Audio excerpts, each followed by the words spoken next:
ఈరోజు వచ్చేసి మనకి గిఫ్ట్ నిఫ్టీ నెగిటివ్ ఓపెనింగ్ చూపిస్తుంది. యాక్చువల్గా మనకి సాటర్డే రిలయన్స్ హెచ్డిఎఫ్సి రియల్స్ బాగానే వచ్చాయి. ఆ రియల్స్ బాగా ఉంటాయని హోప్తోనే మనకి ఫ్రైడే మార్కెట్ పెరిగింది. దాని తగ్గట్టుగా రియల్స్ బాగానే వచ్చాయి. సో ఈ రోజు మన మార్కెట్ పెరుగుతుందని హోప్ ఉండేది. బట్ మన ట్రంప్ ఏదో మన మార్కెట్ని అబ్జర్వ్ చేస్తానట్టు, ఇండియా మార్కెట్ పెరుగుతుంది ఏదో చేసి ఆపేద్దాన్ని ఫిక్స్ అయ్యి ఏదో చేస్తానట్టు అనిపిస్తుంది నాకైతే.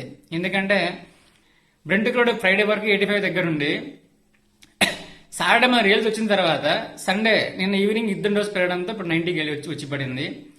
బ్రెంట్ కూడా పెరిగితే మన మార్కెట్ ఆటోమేటిక్ ఎఫెక్ట్ అవుతుంది, ఎందుకంటే మనం హెవీగా ఇంపోర్ట్ చేసుకుంటాం కాబట్టి. సో దానితోటి ఫ్రైడే ఎఫ్ఐఎస్ కూడా అమ్మారు. ముందు వారం మొత్తం ఎఫ్ఐఎస్ అమ్మారు. బ్రెంట్ కూడా 90కి వెళ్ళింది. మరి ఈ వరెస్ట్కి ఈరోజు మార్కెట్ రియాక్ట్ అవుతుందో లేకపోతే రియల్స్ బాగా వచ్చాయి కాబట్టి హాఫ్తో పెరుగుతుందో చూడాలి. అంటే ఇలా అనుకోకూడదు, బట్ నాకైతే ట్రంప్ కావాలని వేస్తాడా అనిపిస్తుంది ఒకసారి. బట్ అది కూడా కరెక్ట్ కాదు. చూద్దాం మరి ఈరోజు మార్కెట్ ఏ న్యూస్కి ఎలా రియాక్ట్ అవుతుందో. సో ఈరోజు మార్కెట్ ఎలా ఓపెన్ అవుతుంది, ఎలా సెషన్ అవుతుంది, ఎలా క్లోజ్ అవుతుందో ఈవినింగ్ వీడియోతో మళ్ళీ కలుద్దాం.